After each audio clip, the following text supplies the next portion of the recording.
Hello, everyone, and a huge thank you for joining us today for a discussion on hiring the right engineer for your org. This is a LeadDev webinar created in partnership with SHL. The webinar today will last roughly 45 minutes, after which both myself and the panelists will head over to the LeadDev Slack to answer some of your questions in the hiring channel. We may also have time to answer a couple questions live, so please do submit those to the Q&A feature on Zoom, and we'll get to them if we can towards the end. So let's get started with some introductions. My name is Jason Wong. I am the VP of Engineering at ActBlue, and today I'll be joined by Sonal Mehta, Senior Engineering Manager at MailChimp, Anat Mahat, R&D Group Lead at Sky, Neil Johnson, VP of Engineering at Management at Element, and Sarah Gutierrez, Chief Science Officer at SHL. I'll ask each of you to introduce yourselves. So Sonal, why don't we start off with you first? Awesome. Thanks, Jason. I'm super excited to be here. As Jason mentioned, Sonal Mehta, I'm the Senior Engineering Manager at MailChimp. My team basically delivers an awesome experience on MailChimp.com and all of our sub-brand sites. I am super excited to be here with you. Back to you, Jason. Great. Thank you. Anat.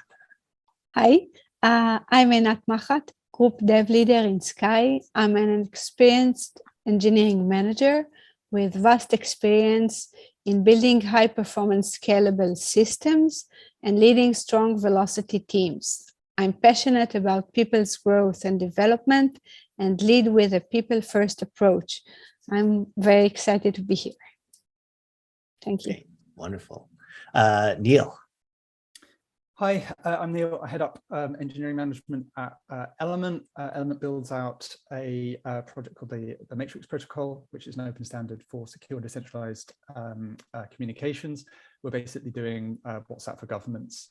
I'm really excited to be here because I just want to hear how other people tackle some of the hiring challenges that we're working through ourselves. I think we're all learning that those soft skills are really important, particularly in the context of working remotely. And I just want to share some ideas and hear from others as well.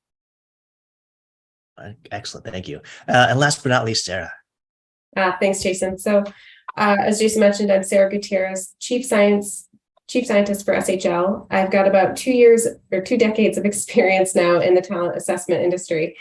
I lead a fantastic group of industrial organizational psychologists and data scientists, and they are tasked with designing technology hiring solutions to help companies assess, interview, and hire those right software developers and build those engineering teams of the future.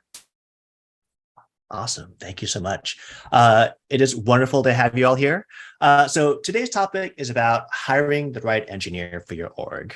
For today's conversation, we're going to focus outside of screening for technical ability and get into how to assess the soft skills that are crucial to a developer's toolbox. So with that in mind, let's get into it. Anat, let's start with you. How have you approached assessing these non-technical skills?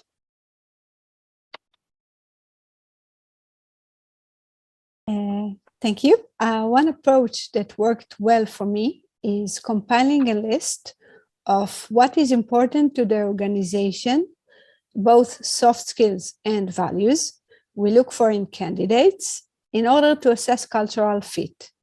Some soft skills and values we searched for were strong team player, good communication skills, data-driven, and sense of ownership.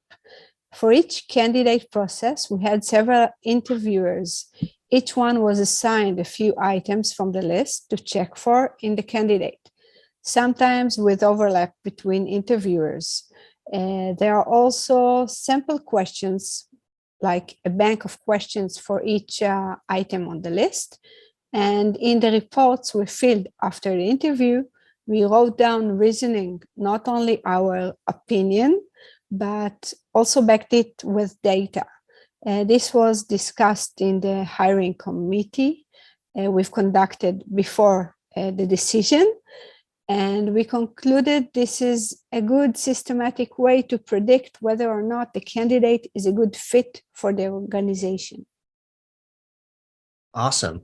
And what's your experience in how scalable that approach is? Like, how do you scale this thing and also like maintain that objectivity?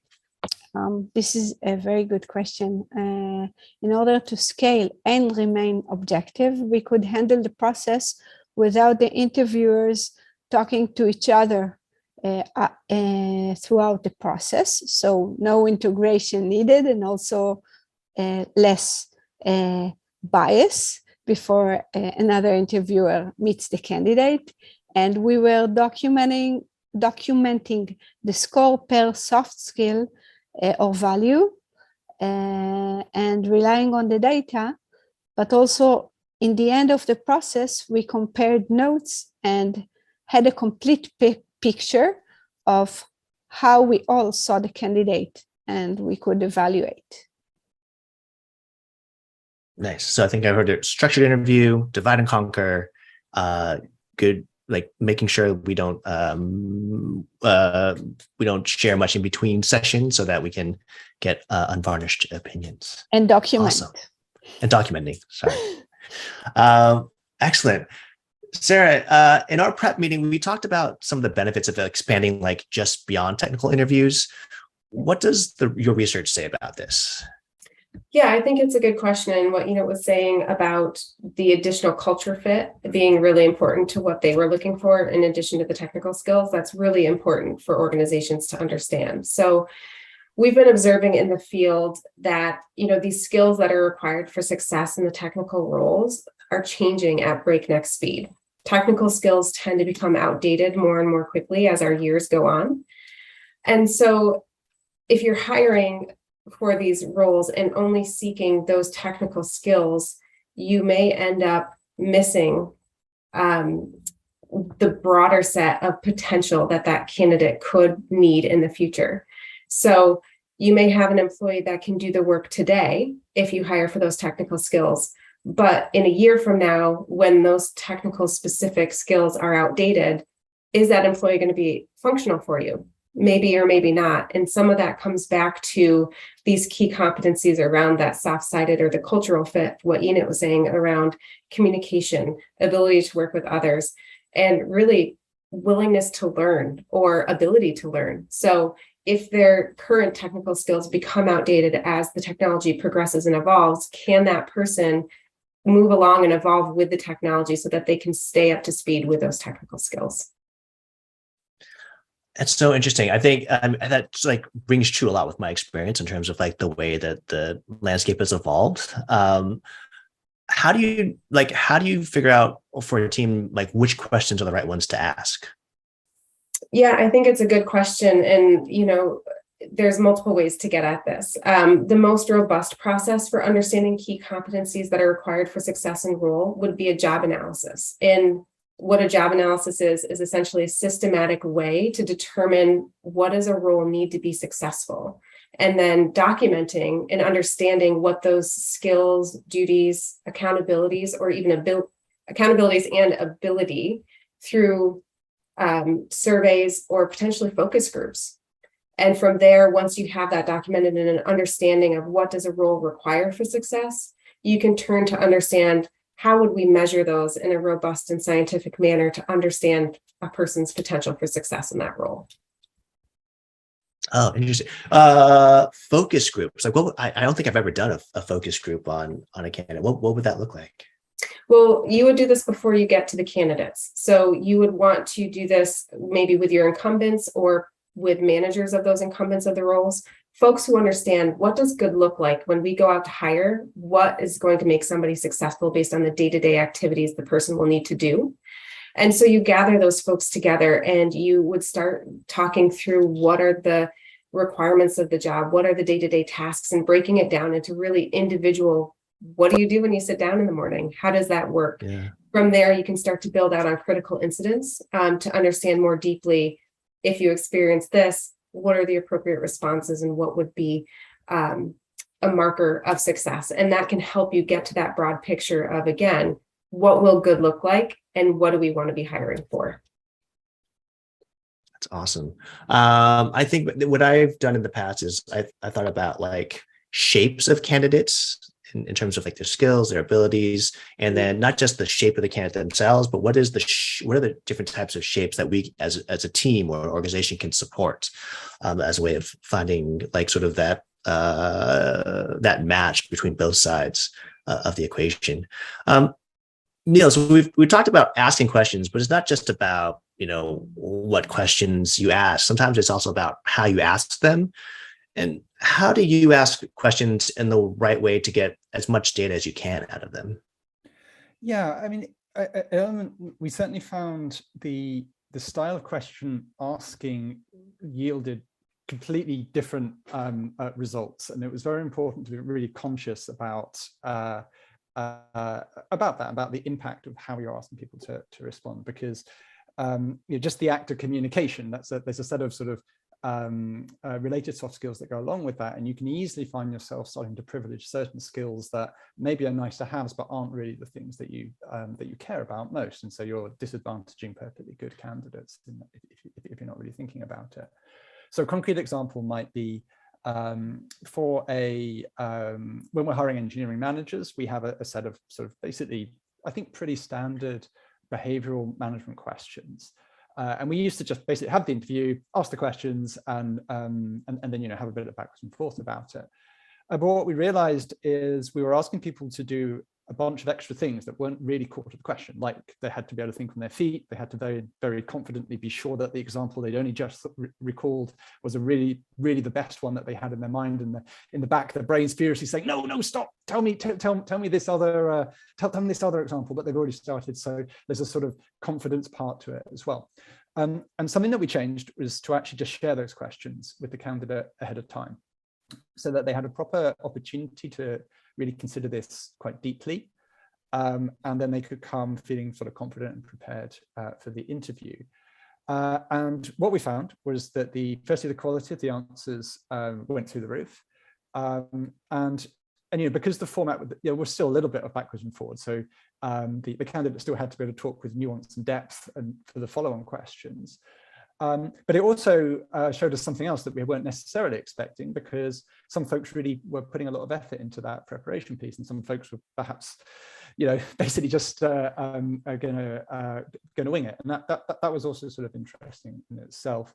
I mean, one thing I would say from finding that was that the sort of people that benefited more from having the questions ahead of time tended to be folks from traditionally unrepresented groups within technology, and so we were starting to see those kind of candidates do an awful lot better in that particular part of our interview question. And it really made me realize that it's not just the questions we're asking, it's the form. We've now taken that a step further and just very recently started trialing, still showing those questions, but asking for maybe one or two of them to be actually provide a written response ahead of time. We're a remote first company. Writing is really important to what we do, and we don't really have another way where we're assessing it. So we're just sort of experimenting with that right now. Awesome. In terms of, what I'm hearing is that these are probably also a lot of behavioral questions or situational questions. Like, how do you do any coaching for your interviewers on how to ask those questions? Like, what kind of resources do you give your interviewers on this side? Yeah, I think you can attack this in a couple of different ways. I mean, I think there's the sort of the basics of, well, how do you conduct a good interview? And there's lots of really great resources online of various folks that have taken the time to talk you through that. The thing that I have found most valuable for myself, and therefore for my team, is when you're getting people on board with the interview process, that you try and give them very, very specific and targeted feedback, like immediately after the interview, or maybe the next day, so you're not, so you've had a little bit of time to consider it yourself. But I think this sort of helps in two ways. First way, hopefully that feedback's actionable and useful, and it's very, very targeted and specific. But it also sets the tone, because when we're asking people to interview, this is a really hard, nuanced skill, and I think everyone can improve their interview skills. So rather than it be just a sort of extra thing that you just try and work through, if you set that tone of, okay, everything was great there, but I noticed this, and maybe if you were to tweak this, and maybe if you tweak that, you could have given the candidate a bit more opportunity to go down this path or that path. It really sort of sets the bar in your team's mind and says, actually, this is a first-class citizen skill that you've got to develop, and you're going to have to work on it, and we really, really want to help you get there. So I would say very specific, targeted feedback based on performance within the interview. Nice. Sarah. I can just add in there, and it might be surprising to the group, or perhaps not as hiring managers for these roles, but we have done some research, and it has shown that the quality of the interviews varies substantially based on who the interviewer is, to the point that in some percentage of interviews, the interviewer doesn't even introduce themselves. So something that you would think is so basic is, hi, my name is Sarah, and this is what I do at this company, and this is what we're going to talk about. They don't do that, or they don't set the stage. We've also found that in some degree of interviews, the interviewer talks far more than their interviewee, right? And so your whole goal there is to get the information from. You do want to have that sharing of information, but helping your interviewers understand, here's what a good interview looks like. That can go a long way. Just upfront introducing yourself, details like that can make a difference in your training. Excellent. Sonal. Yeah, I'm going to add one thing we do at MailChimp is we basically pair an experienced interviewer with someone who is less experienced. And that always helps because there are nerves. It is nerve-wracking to be an interviewer, just as it is to be an interviewee, especially when you're doing it for the first few times. So we've always found that is helpful in kind of calming those nerves and also kind of taking cues from the more experienced interviewers. So that's really helped. Yeah, excellent. Yeah, I feel like Sarah, you talked about having 2 decades of experience. Like I've forgotten like how awkward those first few interviews are as an interviewer, and so I'm sort of being reintroduced to that right now. I think the other thing that speaking about like the introduction and just some of like the nuts and bolts of it, like in our interview templates, the first question we have is not a question. It is like, make sure you introduce yourself, your name, your pronouns, et cetera, and what you do. Ask if they need a break or need some water, et cetera, et cetera. Those are like, and we just like systematize it and operationalize it within our interview kit. Great. Neil, you mentioned, providing those questions ahead of time really improved, affected like the quality responses, and it really benefited folks from underrepresented groups. Sonal, we also talked a little bit about like de-biasing the interview when it comes to like behavioral questions. What are the ways that you approach de-biasing your interview? Yeah, for sure. And I'll actually say it's not just behavioral. Bias probably exists even in technical interviews. So regardless of the interview, I think the first thing really is to accept the fact that everyone is biased. We all have unconscious biases, and being aware of that is like a step forward. There are a lot of resources available online, etc., where you can actually learn more about unconscious bias. At MailChimp, we actually go through unconscious bias training just to make sure that it is front and center when you're interviewing. Few guiding principles really that I think like we should follow when we are doing hiring is, one thing I've heard a lot being said, cultural fit. We actually hire more for cultural complement.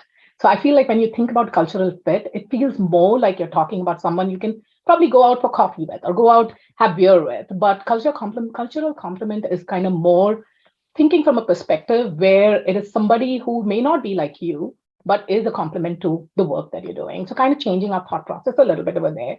Standardizing the interviews is a huge step. And I know you mentioned this before, where essentially you have those same questions that you are asking the the candidates, regardless of who it is, right? So you ask the same set of questions, and that kind of helps, again, eliminate the bias that might come because you're asking different questions to different people.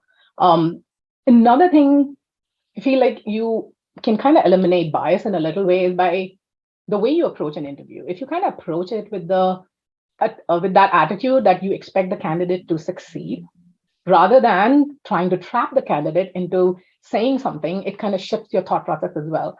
It makes it so much easier when you actually create an environment during an interview where the candidate can put their best foot forward, where they feel comfortable enough to share their strengths, rather than you trying to figure out what their weaknesses are. So these are a few things I feel like which eliminate bias, which help eliminate bias. There are so many other things, but another piece also is, again, consistency matters. It has to kind of be the same consistent experience across the board for the candidates. Yeah. What guidance would you give folks wanting to develop that structured assessment and consistency process? I would say, like, I don't have much experience when it comes to kind of creating that structure from scratch. But in my mind, the first thing is really being very sure what your core guiding principles are for your interviews. Like being very certain. Like I said, for MailChimp, our core guiding principle is that a candidate, we expect them to succeed. We don't expect them to fail. So when you go with that perspective in mind, I think like that will kind of help you figure out what that structured question set should look like. There are obviously a lot of things you can see on the internet. There are a lot of resources. You go and learn from people who actually have done this before. So I feel like that's a great way to kind of start doing it. I mean, Google is your friend in that way. But the other piece I also feel like when you're trying to create a structured assessment, what is really important is to get a diverse set of voices in creating that structured interview itself. For me, a watershed moment was when I was kind of working through one of these interviewing, like figuring out, what questions to ask. One of the people, he was a principal engineer at that time, and he came from a non-traditional background, and he gave his experience where he was in one of the big 5 interviews where they asked him very, not even technical questions. They asked him questions that you would have in a computer science book that you would know if you were a computer science engineer, but you wouldn't know if you basically went to a boot camp. So they were very, very bookish questions. Were they important when it came to actually him doing his job? They were not. So that was a great trigger in basically removing all those questions that actually ask you the definition of a statement or of a particular word. So that was, again, like I said, it was a watershed moment for me where I'm like, coming from a computer science background, I'm like, I know what that means, but it's not necessary that you know what a particular word means because you may not have had that opportunity. Yeah, totally.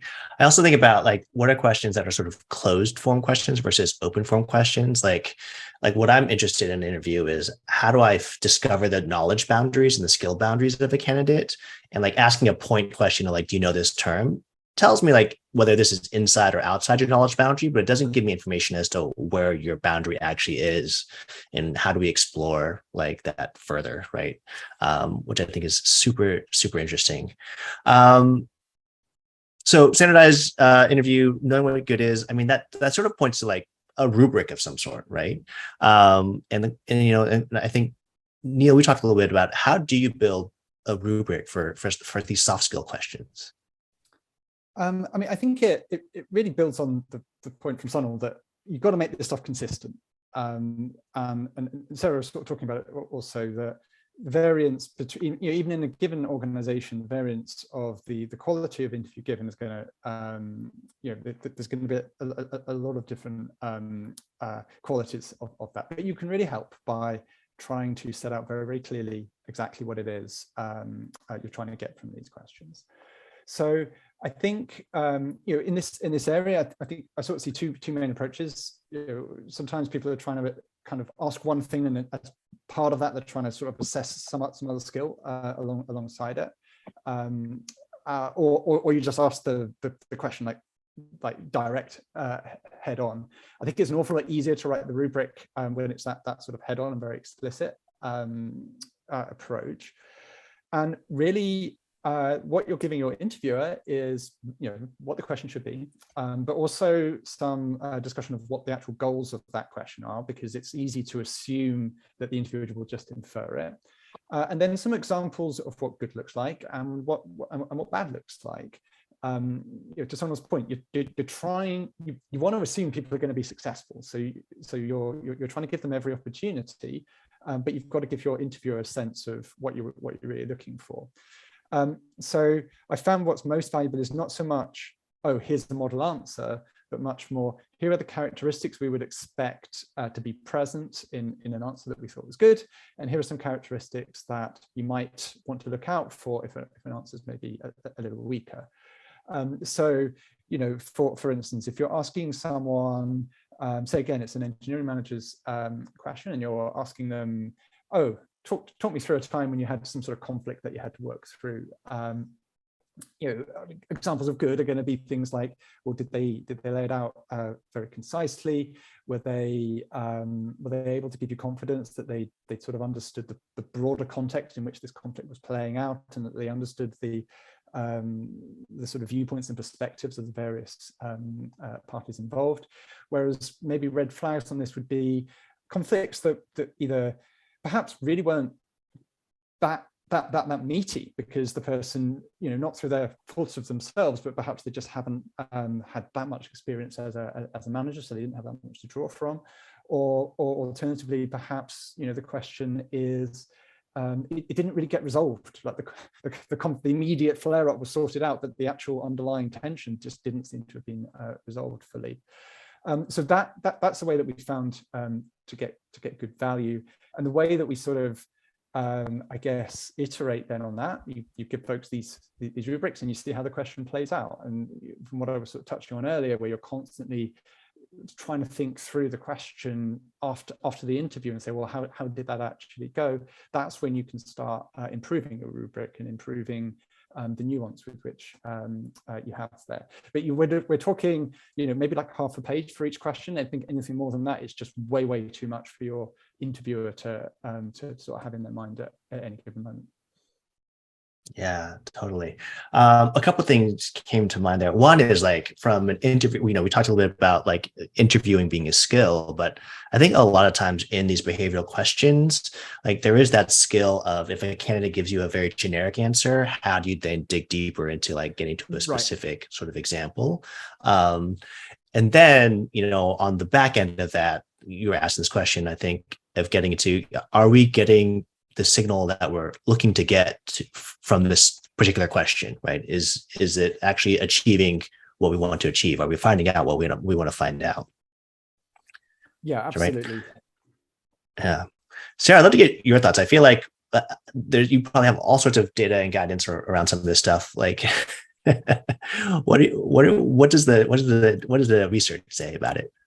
Yeah, I think Neil's got it. It's really about the consistency and driving for what does good look like. And so for us, that goes back to the job analysis that I described earlier. So first, we need to understand what is it that we're looking to measure through the question. And then from that, how do we define for an organization what good looks like? And that can be done through the interview of the current people that are working in that role, or the managers that are managing these individuals. So through those conversations, we can gain insight into, if we're asking questions about a person's, ability to adapt to change, for example, we can get examples of where they've had employees previously do really well at that and give us some of those examples. So from there, we can pull out behavioral indicators and put that into the rubric as well. So as you're saying, Jason, the interviewer has to be able to understand from everything that's coming at him and the interviewee's response, how does that align to what we were looking to get? And the more you can provide in terms of those behavioral indicators as examples, the interviewer is going to more consistently be able to grade or place somebody in a certain ability spectrum, high, medium, low, 1, 2, 3, 4, whatever the rubric states.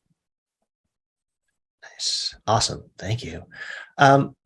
So something else that we talked about in our prep conversation is that interviews are not this one-way street, right? There's this piece about how you as the interviewer show up and model the values and what you're looking for.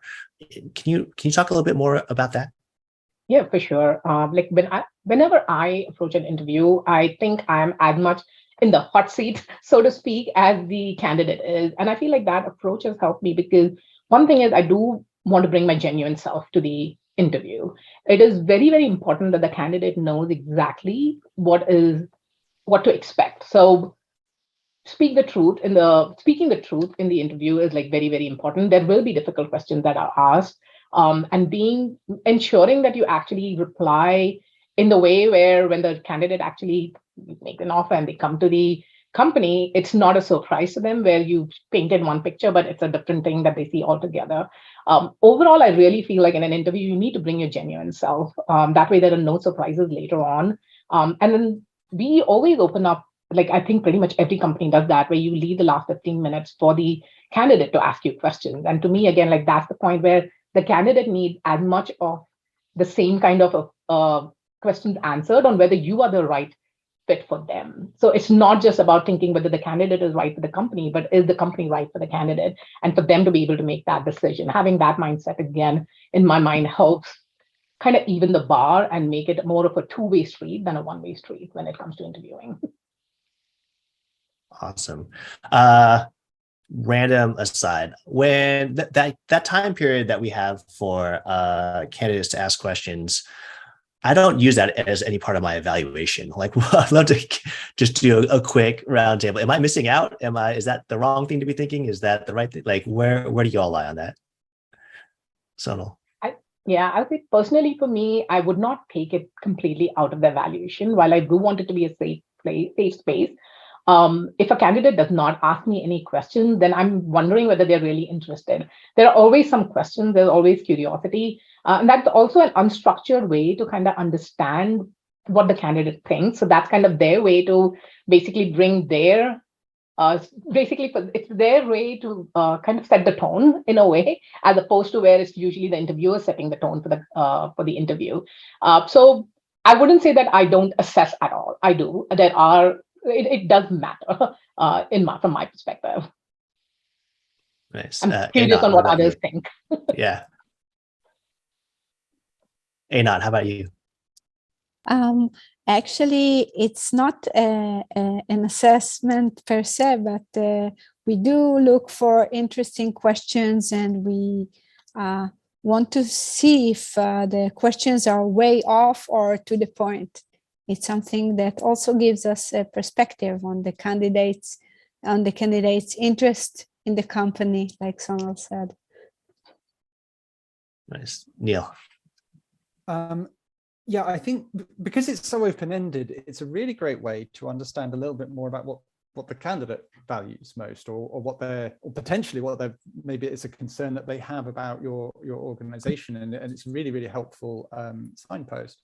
But I think the questions that sort of have greatest, I guess, positive impact is when they ask something that just shows sort of a lot of insight into, maybe the problems that we're trying to solve technically, or maybe the problems that we're trying to solve organizationally, such that it's actually quite a challenging question for you to answer, and you have to sort of really, really think carefully about how you get that back across. So I wouldn't say, I mean, apart from sort of really extreme cases, I think it's very hard to do yourself any damage in that questions section. But I've certainly been in cases where I've left the interview thinking, wow, that person really thought deeply about that point in order to construct that question. I'm impressed by that. It's made me want to talk with them more. So that's kind of how I would approach it. Yeah. And Sarah? I think I would echo what Neil says. Obviously, the research shows that structured interviews are the best way to go, and the more consistent you can be in asking and evaluating candidates on the exact same things throughout the process, the better off you're going to be. But when candidates come in and they're engaged and knowledgeable about your position, and they're showing you that through the Q&A, there's almost no way not to take that into consideration as the interviewer. Got it. So it can help, but we try not to make it hurt. Exactly. Is the sense. Nice. Awesome. Cool. And also something that you do is you offer the candidate sort of a feedback meeting before extending an offer. Like, what have you learned from those meetings? I took part in several hiring processes in which we added a final step where the hiring manager held a feedback meeting with the candidate. The goal of the meeting was to hear about his or her experience in the process, and also to provide true feedback from the interviewers. So it's like a bi-directional feedback. From my experience, this feedback meeting was a good indication of cultural fit. It's another way to assess if we see eye to eye and we share the same values. And it's good for both the candidate and the organization. And I think that they valued the feedback. We got a lot of good comments about the feedback, that it made their hiring experience much more unique. Neil.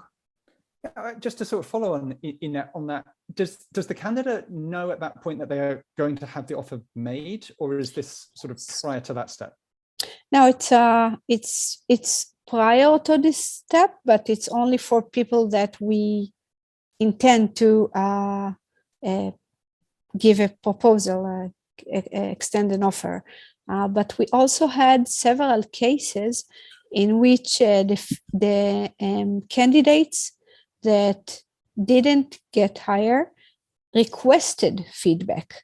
And either way, we found that it's good for both them, for their growth and for their experience.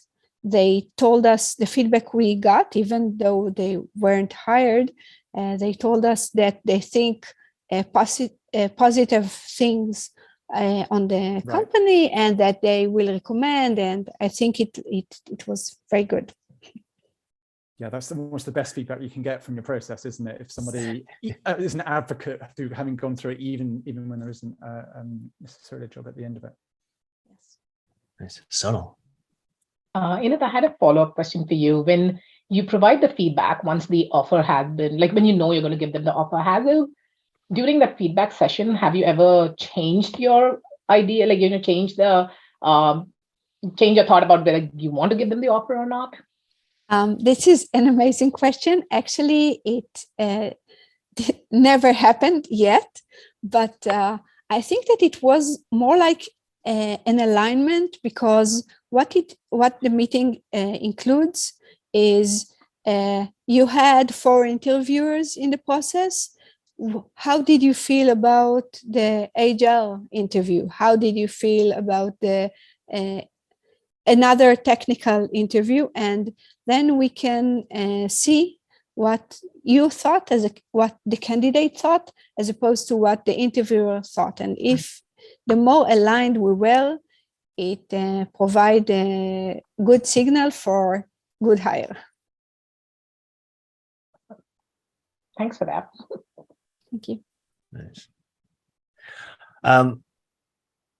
Yeah, Sarah, we talked a lot about sort of behavioral questions as a means to sort of suss out values alignment, but how could a team ensure that there's like a real impact from a certain competency that they're trying to assess? That's a great question. So we've been talking a lot about interview as the means of assessment, right? And how we interview well and can evaluate a person's potential from their answers.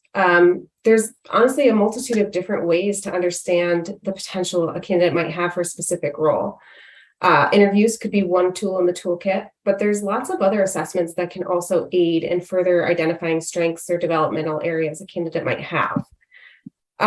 Psychometric assessments like cognitive ability tests, for example, or personality assessments, competency-based forced choice questionnaires, also technical skills simulations, all examples of non-interview based tools that, when they're designed and validated to predict performance, they can have the inherent advantage of being really consistent and scalable additions to the hiring process.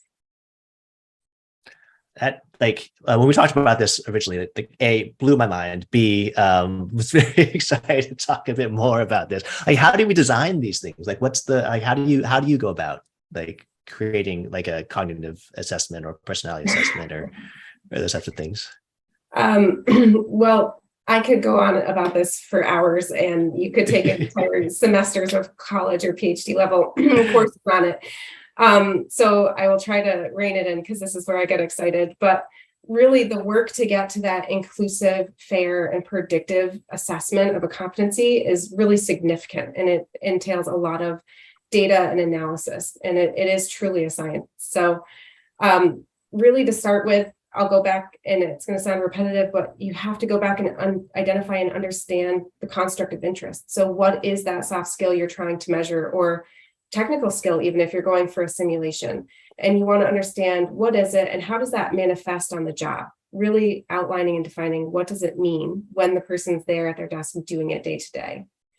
Once you've got that construct defined, you can move into content development. So this could take a number of forms. It might be a traditional questionnaire style assessment. It might be more work sample type measures, but you work to a blueprint to ensure that you're measuring the whole content domain that you've identified in that initial step. Once you've got the content developed, this is where scientists can kind of ensure the measure is going to be inclusive and work well to mitigate any unnecessary biases. And that can be done through cultural adaptations and language and linguistic reviews. It can also be done through the statistical analyses and the models that you choose, whether that's a traditional classical assessment statistical technique, or if you're going to move to more sophisticated item response theory models. All of this can be taken into account to ensure that, again, you're measuring what you say you're going to measure, and you're doing so in a fair and unbiased way. Once you've got that content created, trialing it is really important, making sure you understand the properties of those items and questions, and moving into more of a validation phase after that, where you're working with organizations and you're determining, are the assessments that you've created actually predicting the business outcomes that are important to organizations? And that's really, the most important piece. Wow. Something that I think about that I've always struggled with or wondered about and felt like I wasn't doing enough is like actually tracking interview to like success on the job. Would love to hear about anyone's experiences or thoughts or what they're doing around that piece.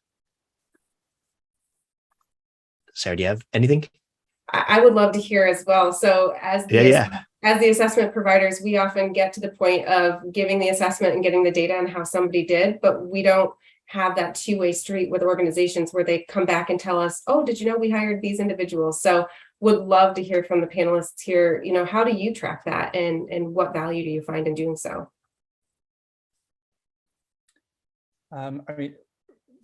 Because a lot of the work that we do is from our open source projects, in some ways that provides quite an interesting sort of way. You were talking, Sarah, just a little bit about where you don't have to do interviews. There are lots of other sort of styles of assessment, and in many ways that ticks lots of boxes for us because it demonstrates technical capabilities, but it also demonstrates ability to communicate remotely and so on and so forth. In those examples, there's normally a pretty good alignment between that individual and their performance on the job, because it really is so close. Where we've done that outside of that kind of construct, I don't think I couldn't describe it as particularly rigorous, other than to think, well, look, let's look at all the folks that we hired and let's look at some of the notes that we wrote when we were trying to make a decision about that. One thing I did find was that what I was really interested in was looking at our sort of highest performers and trying to see if there were any of those who maybe struggled a little bit through our process, and then that's someone we definitely wish that we'd hired, and maybe we had some doubts about them. And I think the thing that made them so successful that we weren't tracking for was often more on the soft side than on the technical side. I think we had a pretty good way of assessing their technical skills, and then it was, yeah, but this person's just really, really driven, and they are not going to let this go, and they're going to make it happen. And we weren't really directly assessing that directly within our process. We were kind of blind to it without realizing. So again, without huge rigor, that's something that made it very clear to me that we need to be taking the soft skill side, not just that it's important, but it's a first-class citizen of the process overall. But then secondly, well, exactly which ones do you really, really care about? Which are the signifiers of success? Awesome, thanks. Yeah, I feel like I'm still working on this. Well, we have a couple of minutes left. One final tip that you give companies who want to scale their assessments of the whole candidate, not just technical coding ability. Sarah, why don't we give that one? Oh, you're on mute. Sorry.